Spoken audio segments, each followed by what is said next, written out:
दक्षाधरधवंसविधान दक्षं दम्भोलितुल्यायत बाहुवृन्दम् आलोज्ज्वलं नेत्रहुताशनेन भस्मीकृतारिं भजामीरभद्रम्।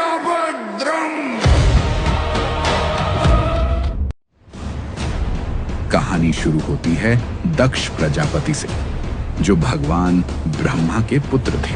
दक्ष बहुत ही अहंकारी और प्रतिष्ठित राजा थे। उनकी पुत्री सती भगवान शिव से विवाह करना चाहती थी, लेकिन दक्ष को यह विवाह पसंद नहीं था। उन्हें लगता था कि कैलाश पर्वत पर रहने वाले राख से लिपटे भूत प्रेतों से घिरे शिव उनकी पुत्री के योग्य नहीं है। फिर भी सती ने भगवान शिव को पति के रूप में स्वीकार किया। शिव और सती का प्रेम असीम था, सरल, पवित्र और अटूट। समय बीतता गया। एक दिन दक्ष ने एक विशाल महायज्ञ आयोजित किया, जिसमें सभी देवताओं को आमंत्रित किया गया, परंतु भगवान शिव और सती को नहीं।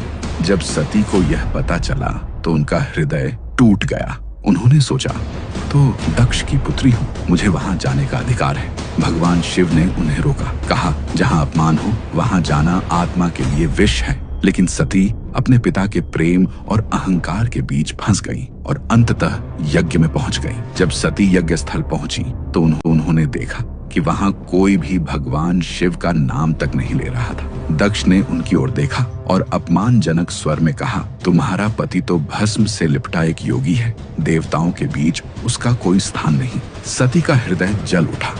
वो बोली, जिस शरीर से मैं तुम्हारी पुत्री कहलाती हूँ, आज उसी शरीर को त्यागती हूँ। और अग्निकुंड में कूदकर उन्होंने अपने प्राण त्याग दिए।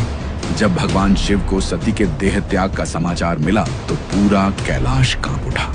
उनकी आंखों से आंसू नहीं, अग्नि की लपटें निकलने लगी। उन्होंने अपनी जटाओं को खोला और जमीन पर मारा। उसी क्षण उनके क्रोध से उत्पन्न हुआ एक भयानक योद्धा वीरभद्र।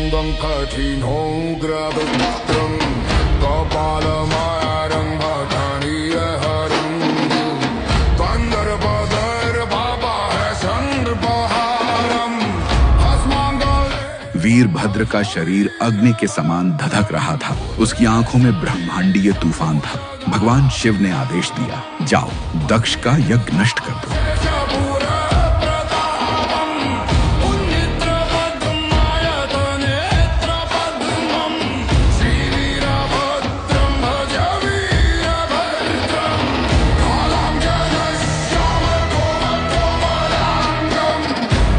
दक्ष ने वीरभद्र को रोकने के लिए अपनी सेना भेजी, परंतु वीरभद्र जहां से भी गुजरते वह अपने पीछे एक भयानक दृश्य छोड़ जाते। वीरभद्र तूफान की तरह यज्ञ स्थल पहुंचे। देवता, आर्षि और यज्ञ में उपस्थित सभी डर गए। वीरभद्र ने यज्ञ मंडप को चीर दिया।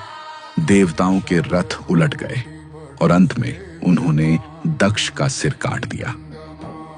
पूरा यज्ञ स्थल राख बन गया, क्योंकि यह सिर्फ बदले की बात नहीं थी, यह अन्याय और अहंकार के अंत की घोषणा थी।